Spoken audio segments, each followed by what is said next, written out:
بل هو ما استعجلتم به ريح فيها عذاب أليم تدمر كل شيء بأمر ربها فأصبحوا لا يرى إلا مساكنهم كذلك نجزي القوم المجرمين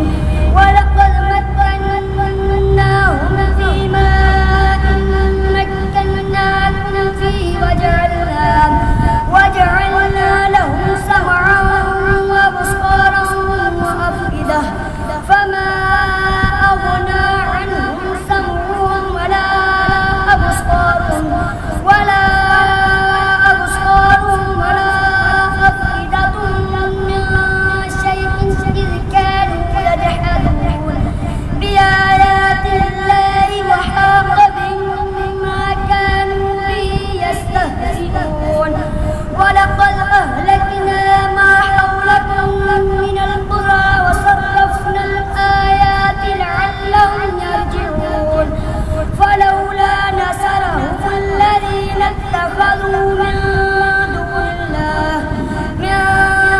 دون الله قربانا آلهة بل ضلوا عنهم وذلك إفكهم وما كانوا يفترون وإذ صرفنا إليك نفرا من الجن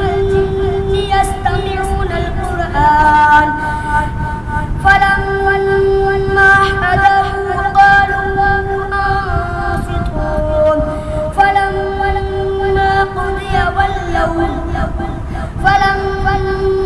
قضي ولوا إلى قومهم منذرين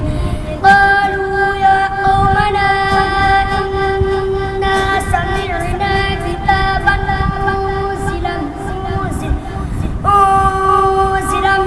من بعد موسى مصدقا لما بين يديه